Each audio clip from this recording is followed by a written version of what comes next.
lalu ada 30 CBO dari Cilacap, ada perwakilan dari CBO di Indramayu, dan perwakilan CBO dari Banyuwangi. Jadi semua kumpul di sini, ditambah teman-teman SBMI dari Jakarta ada di beberapa daerah yang lain ada, lalu ada teman-teman jaringan LSM yang concern hubungan juga hadir.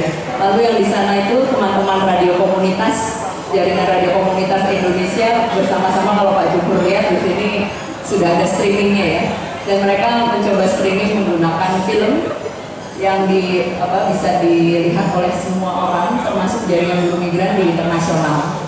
Ya. Sekarang ini, jadi ini kenapa disebut Jambore Buruh Migran Indonesia, karena disinilah tempat kita semua berkumpul dan bisa sharing. Jadi nanti saya nggak tahu teman-teman Invest atau teman-teman JRKI bisa bantu untuk melihat streamingnya mungkin kalau memang ada waktu ya, saya kira itu. Nah, kita punya waktu sampai jam 1 ya, supaya kemudian nanti Pak Jumhur bisa ke P4TKI dan pulang kembali ke Jakarta. Saya kira silakan Pak Jumhur, tadi sudah ada banyak masalah yang sebenarnya diangkat oleh Pak Wakil Bupati, juga Bapak Kiai, yang kelihatan sekali ada berbagai masalah, dan mungkin Pak Jumhur bisa memberikan menjawab juga dan mengarahkan untuk waktu 10 menit ke depan. Setelah itu nanti kita dialog dengan teman-teman CBO. Terima kasih Pak Renata. Yang saya hormati Bapak Wakil Bupati Pak Adi Susanto, saya hormati bukan Bapak Ketua Roy Surya, Pak Yadi Kuasa, yang saya hormati Ketua Pekda NU Bapak Hidul Tangin, dan Kepala Dinas Sosial Tenaga Kabupaten Cilacap Bekasi. Yang saya muliakan para TKI, TKI Purna, keluarga TKI, dan para pejuang TKI CBO yang hadir di sini. Selamat pagi, salam sejahtera bagi kita semua. Assalamualaikum warahmatullahi wabarakatuh. Saya bahagia karena tadi mendengarkan pidato yang hadir dari berbagai kalangan, termasuk unsur dari keagamaan, Pak Suhada, Kiai Suhada, unsur pemerintah, Bapak Wakil Bupati, yang semuanya itu menyatakan mereka menghormati para TKI. Tepuk tangan ini. Ya. Jadi memang TKI itu harus dimuliakan, keluarganya dan mereka yang berjuang pada bidang itu. Kenapa? Karena terlalu banyak jasanya para TKI. Dan sebutan pahlawan devisa, walaupun itu terkesan sekedar masalah ekonomi, sesungguhnya itu lebih daripada masalah ekonomi. TKI kita itu adalah cerminan dari mereka yang ingin berubah, mereka yang ingin merubah nasib. Tidak ada satu kaum, tidak ada satu individu, satu organisasi, tidak ada satu bangsa yang bisa menjadi baik nasibnya, hidupnya lebih baik kalau tidak ada hasrat ingin berubah. Dan hasrat ingin berubah itu sudah dimiliki oleh para tenaga kerja Indonesia. Kita harus memberikan apresiasi dan hormat kepada mereka. Nah, tugas kita adalah kita yang hadir di sini, Mbak Renata, dari TIFA, dari BNP DKI, dari NU, utamanya pemerintah, adalah bagaimana agar hasrat untuk berubah, hasrat untuk maju, hasrat untuk ingin lebih baik itu terpelihara. Itu menjadi tugas kita semua. Itulah aset, itulah modal yang paling utama untuk kemajuan sebuah organisasi atau pribadi atau bahkan bangsa. Nah, pada acara kali ini saya melihat pemeliharaan hasrat itu berjalan dengan baik melalui program-program yang dilakukan ini. Misalnya, bagaimana para TKI atau calon TKI atau bahkan TKI Purna mereka dilatih, diajarkan untuk mengerti tentang hak-haknya, mengerti tentang bagaimana mengelola keuangan, bahkan mengerti bagaimana berbisnis, berwirausaha. Itu adalah bagian daripada memelihara hasrat untuk berubah. Karena juga kenapa banyak kritik orang jadi TKI punya uang banyak, tapi kemudian uang itu hanya habis untuk konsumsi dan kemudian uangnya habis kembali. Nah, ini sesuatu yang penting, kritik ini, dan kita harus jawab dengan satu tindakan atau kerja-kerja yang produktif. Saya ingin ceritakan sedikit bahwa mungkin 90% lebih TKI kita itu adalah keluarga dari petani. Ya, gitu. Jadi kalau TKI punya uang dan kemudian membangun desa, membangun pertanian, itu adalah memang sudah jalurnya. Nah, tinggal bagaimana kita mendorong itu. Dari desa, membangun pertanian, membangun peternakan, membangun perdagangan, dan sebagainya. Ini yang akan membuat mereka bisa survive, bisa lebih maju, dan banyak sekali contohnya. Ya, jadi kita menginventarisir mantan-mantan TKI yang dari pengusaha, punya 70 karyawan, yang jadi wakil bupati juga ada, Pak. Jadi ya, Bupati Trenggalek itu mantan TKI di Malaysia. Ya, kemudian yang punya peternakan, punya perusahaan roti, punya perusahaan onderdeal otomotif dan sebagainya, itu juga banyak.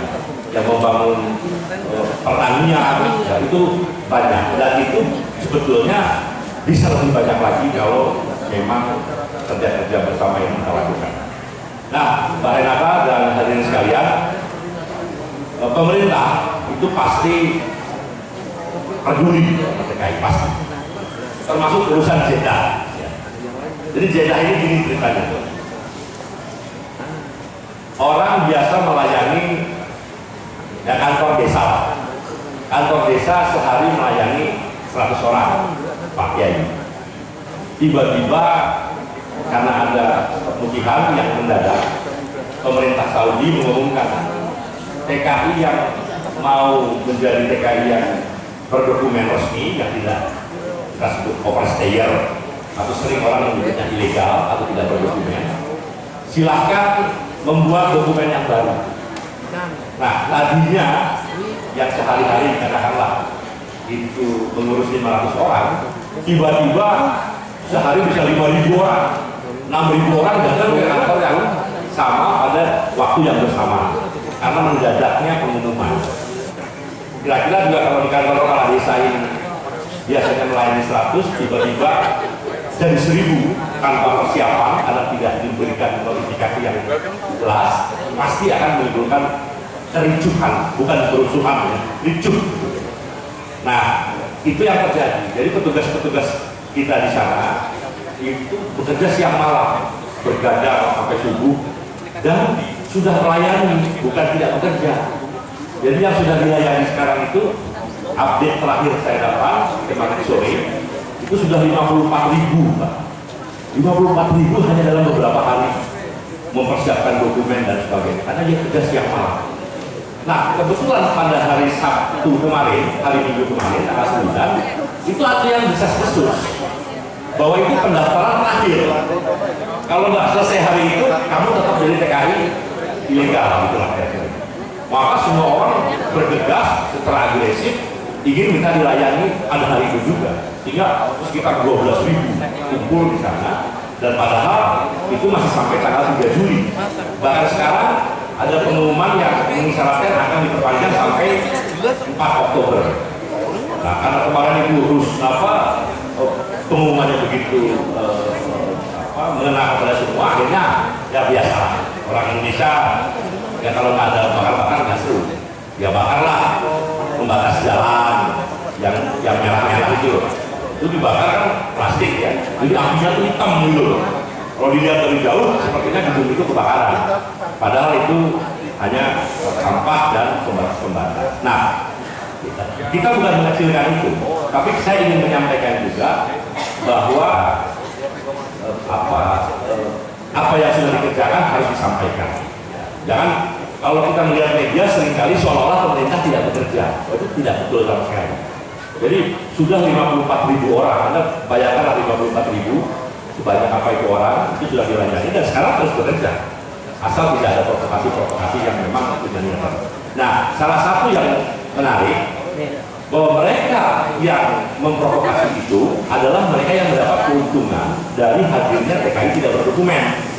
Karena apa? Di sana itu ada banyak penampungan TKI tidak berdokumen. Ditampung, ya, kemudian dia dipekerjakan, dibayar oleh orang yang mempekerjakan dan uangnya dia dapat juga si penampung ini. Jadi selama Anda TKI yang tidak berdokumen atau sering disebut TKI legal, dia mendapat rezekinya lumayan banyak. Nah kalau TKI-nya jadi resmi semua, dia kehilangan mata pencaharian. Karena selama ini dia ngerjain atau mempekerjakan TKI yang tidak berdokumen dan mendapatkan uang dari situ. Jadi memang mafia-mafia itu ada saja di mana-mana. Dan yang menarik lagi ya pelakunya ya orang Indonesia. Jadi yang memelihara, yang menampung ya orang Indonesia, bahkan per etnis. Jadi kalau etnis Madura itu yang menampung orang Madura, etnis Sunda yang menampungnya orang Sunda juga, etnis Banjar Kalimantan yang menampungnya orang Banjar juga gitu. Jadi memang cari rezekinya berbagai cara. Bahkan orang Indonesia mungkin satu-satunya yang bisa mencari uang dari muslim asal. Tahu kan? Siapa yang pernah umroh atau naik haji? Itu ada orang yang ngebantuin supaya kita bisa mencium Hajar Aswad. Setelah itu kita dimintain duit, ya kan 10-20 real. Jadi orang Indonesia akalnya banyak. Jadi ya itulah. Mudah-mudahan tidak mencederai orang lain. Akal banyak boleh, tapi jangan mencederai orang lain, apalagi kalau membuat citra membuat banyak menjadi korban dan citra bangsa kita menjadi. Kalau bakal kemarin kan kesannya kita ini ugal-ugalan, padahal sesungguhnya tidak seperti itu. Nah, Bu Rendra, saya senang sekali bisa hadir di sini. Saya juga minta maaf terlambat karena harus delay sekitar 2 jam. Bahkan tadi kalau 20 menit lagi cuaca nggak berubah, saya nggak bisa. Jadi pilot bilang kalau kita lihat ya dalam 30 menit ini ternyata ada kabar kurang baik, ya kita akan bisa terbang. Ternyata setelah itu 10 menit kemudian, hari ini kita bisa terbang. Ya alhamdulillah saya bisa kesini, bisa hadir dengan bertemu dengan bapak-bapak, ibu dan saudara-saudara sekalian. Saya rasa itu saja. Intinya pemerintah bekerja. Contohnya lagi Kabupaten Cilacap mungkin, dan tanyakan dengan 438 kabupaten lain di seluruh Indonesia.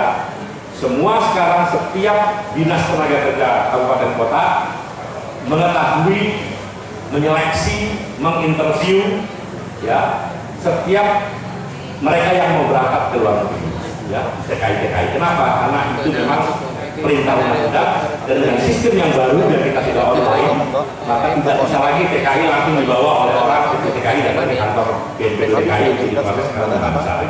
Semuanya harus dimulai dari kabupaten, dan kalau harus ada perjanjian harus disaksikan langsung oleh pejabat di Bapak ya.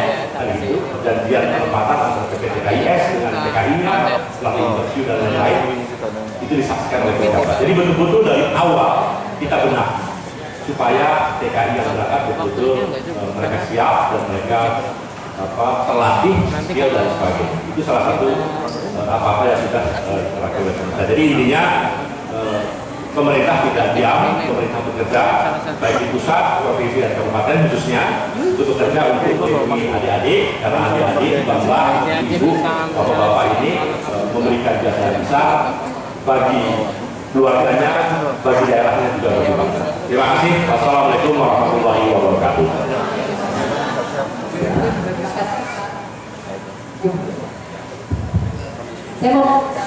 Saya mau mengundang peserta dari CBO maupun dari mitra lokal untuk bisa cerita dan juga mungkin langsung bertanya kepada Pak Gubernur apa yang sebenarnya persoalan kita selama program kita apa, lalu kemudian apa yang